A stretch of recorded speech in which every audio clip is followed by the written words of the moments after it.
Hi, everybody. I'm Tim Estiloz with the Spiel on Entertainment, and I'm here with one of the true legends in the entertainment business, voice impersonator extraordinaire Rich Little, to talk about his new book and his decades-long career in show business. This is Richard. How I love to be President Nixon. I want to tell you, my fellow Americans, I just got back from Hollywood where I was working on a new motion picture. It's called Planet of the Tapes. Rich, it's a pleasure to chat with you about your career and so forth. You've had such a long, illustrative career. It's a pleasure to meet with you this way. Well, thank you very much, Tim. Thank you. Now, as I said, your career spans decades back to, let's say, the 1960s. You have 200 personalities in your repertoire of impressions and 12 presidents that your career has spanned. I'd like to go to the beginning. When did you first realize that you had this gift for impressions? Well, I started imitating teachers at school, and I knew this was going to be my lifetime work because it wasn't long before the teachers were charging a 2-drink minimum and a cover charge. Well, what were some of the first impressions that you did with that really hit it big with your audience, if you will? Yeah, the first movie star that I ever imitated was Jimmy Stewart. And I can remember sitting down at the dinner table when I was about 15, and I said to my mom, Mom, I want a piece of apple pie. Pie. That was the word that I first did as Jimmy Stewart. And then I found out later that his horse was called Pie. Now, the way I understand it, Dr. Kane said that Miss Marple said that the knife that was found on the back of Sir Reginald was the same knife that was used in the kitchen by the maid Winnie Annie that originally belonged to the gardener Ben Harper, who used it to scrape putty off the cellar window. You've got a new updated version of your book, Rich Little, People I've Known and Been. So tell us about the book, because it's not really a biography, I understand. So I decided to get a new publisher and add a couple of new chapters and got a new cover. And I've just recently re-released it. Mm-hmm. We'll see how it does. Now, for those who are just coming across it right now, tell us what the book comprises. It's not a biography. It's, as the title says, People I Have Known and Been. So it's funny things that have happened with me and celebrities down through the years. And, I talk about Dean Martin. I talk about Frank Sinatra, Orson Welles, Judy Garland, Jackie Gleason, Jack Benny, George Burns, so many people that I knew and worked with back in the early days. Mm-hmm. And so it's kind of a humorous book. It's not really a biography. I read within the bio for you that you're quite a movie buff, and some of these celebrities that are in your repertoire, like Arnold Schwarzenegger or Stallone or Jack Nicholson, they have a larger than life personality. Is that what you look for when you're trying to decide who you'll impersonate? Oh, yeah. Somebody whose voice is very distinctive and the audience can pick it up very quickly. That's why I said somebody like Rock Hudson or Tab Hunter or some of the stars of the 50s would be difficult to do because their voices aren't very distinctive. Mm-hmm.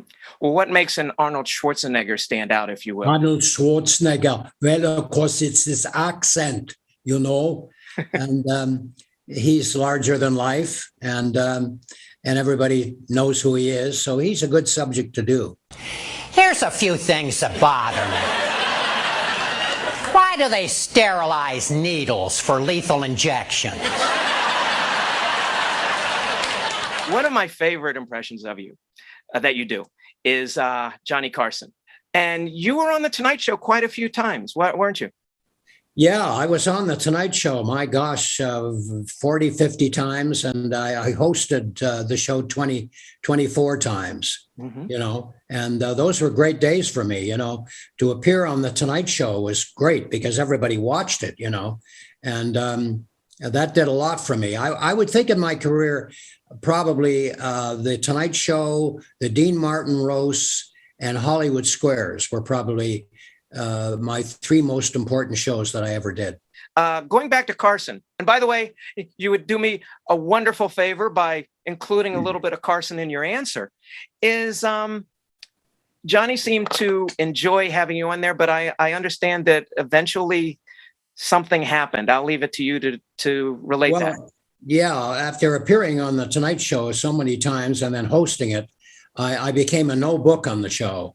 And I could never figure out why, but suddenly they weren't booking me on the show anymore. And I tried to find out the reason and never got an answer. But I did see Johnny about a year before he passed away at a restaurant in Malibu, and he was very nice to me. He came up to me and he said, "Rich, are you still doing me in your act?" And I said, "Of course. I haven't been on television in years." "That doesn't matter. I mean, people will always remember you, John." And he was quite shocked that I was still doing them. He thought that once he, retired from doing the Tonight Show, no one would remember him. And it was kind of surprised me by that. And here we are 50 years later, and I'm still doing them.